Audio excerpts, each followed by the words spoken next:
नमस्कार, न्यूज़ 18 के digital platform पर आपका बहुत स्वागत है। मैं हूं आपके साथ अंशिका पाठक। प्रदर्शनकारियों को मदद भेजने का लॉलीपॉप देकर ट्रंप ने बैकडोर से खामेनेई के साथ समझौता कर लिया। बताया जा रहा है कि उन्होंने तेहरान फोन लगाया था और रात करीब 1 बजे ऐलान कर दिया कि वो ईरान पर अटैक नहीं करेंगे।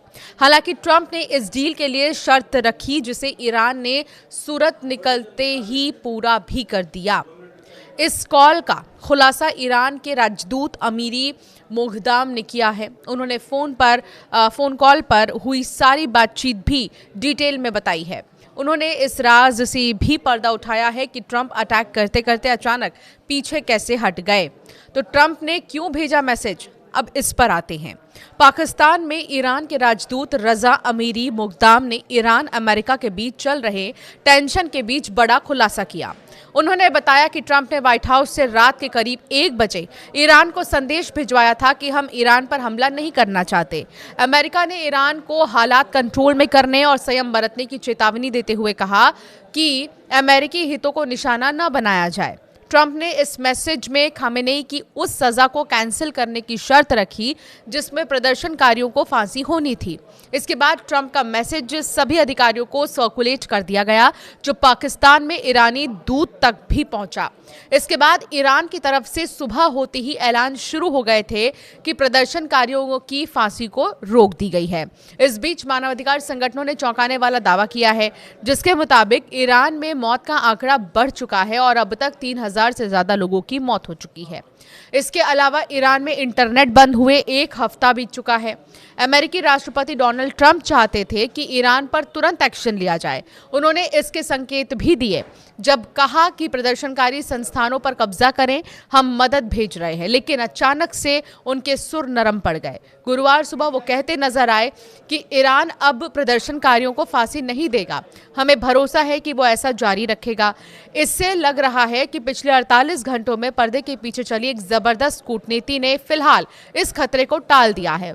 इस पूरे घटनाक्रम में 4 अरब देशों, जिनमें कि पहला तो सऊदी अरब है, दूसरा कतर, ओमान और मिस्र ने संकट मोचक की भूमिका निभाई है। एक गल्फ अधिकारी के मुताबिक इन 4 देशों ने अमेरिका और ईरान दोनों के साथ लगातार बातचीत की ताकि एक और विनाशकारी युद्ध से बचाया जा सके। सूत्रों के मुताबिक जब वॉशिंगटन में ईरान पर हमले की योजना पर विचार चल रहा था, ठीक उसी समय रियाद, दोहा, मस्कट और काहिरा के फोन लाइनें वॉशिंगटन और तेहरान के बीच गनगना रही थी। इन 4 देशों ने एक संयुक्त और समन्वित प्रयास किया। वॉल स्ट्रीट जर्नल की रिपोर्ट के मुताबिक सऊदी अरब, कतर और ओमान ने वॉशिंगटन में लॉबिंग की और ट्रंप प्रशासन को ये समझाने की कोशिश की कि अभी हमला करना कितनी बड़ी गलती साबित हो सकती है। इन 4 देशों ने अमेरिका को बहुत स्पष्ट और कड़े शब्दों में चेतावनी दी। उन्होंने वॉशिंगटन को बताया कि अगर ईरान पर हमला हुआ तो इसके परिणाम सिर्फ मिडिल ईस्ट तक सीमित नहीं रहेंगे, पूरा क्षेत्र अस्थिरता की आग में जल उठेगा। युद्ध का असर तेल की कीमतों और ग्लोबल सप्लाई चेन पर पड़ेगा, जिसका सीधा असर अंततः अमेरिका की अपनी अर्थव्यवस्था पर भी होगा। इन देशों का तर्क था कि एक नया युद्ध उन आर्थिक सुधारों और स्थिरता को बर्बाद कर देगा जिसे हासिल करने के लिए ये क्षेत्र पिछले कुछ सालों से संघर्ष कर रहा है। 48 घंटे की डिप्लोमेसी का असर हुआ। गुरुवार को देखने को मिला राष्ट्रपति ट्रंप जो पहले हमले के लिए तैयार दिख रहे थे, उन्होंने अपना रुख बदल लिया। उन्होंने नरमी दिखाई। उन्होंने संकेत दिया कि उन्होंने फिलहाल ईरान पर हमले का फैसला टाल दिया है। देर रात ईरान के राजदूत ने कहा कि ट्रंप ने खुद फोन कर इस बात की जानकारी दी कि ईरान पर अमेरिका हमला नहीं करेगा। सार्वजनिक रूप से ट्रंप ने इसका कारण ये बताया कि ईरान में प्रदर्शनकारियों की हत्याओं में कमी आई है और स्थिति थोड़ी शांत हुई है। लेकिन रक्षा विशेषज्ञ और राजनयिक सूत्र ये मानते हैं कि ट्रंप के पीछे हटने की असली वजह इन 4 सहयोगी देशों का भारी दबाव और चेतावनी थी। डर का असली कारण क्या है, ये समझिए। अमेरिकी बेस और तेल के कुएं, सऊदी अरब और अन्य खाड़ी देशों की चिंता बेवजह नहीं है। इन देशों में बड़े पैमाने पर अमेरिकी सैन्य अड्डे हैं। खाड़ी देशों को डर था कि अगर अमेरिका ईरान पर बमबारी करता है तो ईरान पलटवार में इन देशों की धरती पर मौजूद अमेरिकी ठिकानों को निशाना बनाएगा। इसके अलावा ईरान क्षेत्र के उन महत्वपूर्ण ऊर्जा संयंत्रों और तेल के कुओं को भी निशाना बना सकता है जो क्षेत्रीय और वैश्विक अर्थव्यवस्था की रीढ़ है। 2019 में सऊदी अरामको पर हुए हमले की यादें अभी भी ताज़ा हैं और कोई भी देश वैसा जोखिम दोबारा नहीं उठाना चाहता।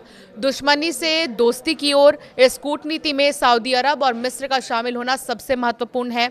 ऐतिहासिक रूप से ये दोनों देश ईरान के शिया नेतृत्व के विरोधी रहे हैं, लेकिन 2023 में सऊदी अरब और ईरान के बीच हुए समझौते ने तस्वीर बदल दी। अब रियाद का फोकस अपनी महत्वाकांक्षी विजन 2030 योजना और आर्थिक प्राथमिकताओं पर है। सऊदी अरब नहीं चाहता कि कोई भी युद्ध उसके विकास के एजेंडे को पटरी से उतारे। वहीं ओमान और कतर पारंपरिक रूप से पश्चिम और ईरान के बीच मध्यस्थ की भूमिका निभाते रहे हैं। कतर और मिस्र ने हाल ही में इजराइल हमास युद्ध में भी अमेरिका के साथ मिलकर मध्यस्थता की है, जिससे वॉशिंगटन में उनकी बातों को वजन दिया जाता है। तो अब ये देखना होगा कि क्या वाकई में जो स्टैंड राष्ट्रपति ट्रंप ने लिया है वो बरकरार रखेंगे और उन्होंने जो फैसला किया है ईरान पर हमला नहीं करने का वो कब तक बरकरार रहेगा, क्योंकि आर्थिक तौर पर भी अगर देखें तो ट्रंप को बहुत ज़्यादा नुकसान हो सकता है। अगर एक बार भी हमला किया तो ईरान जो पलटवार करेगा उससे बहुत ज़्यादा नुकसान हो सकता है। इस बीच ये 4 देश जिसका जिक्र अभी हमने किया इस वीडियो में वो संकट मोचक के तौर पर सामने आए हैं। आपकी राय क्या है इस पर हमें ज़रूर कमेंट कर बताएं।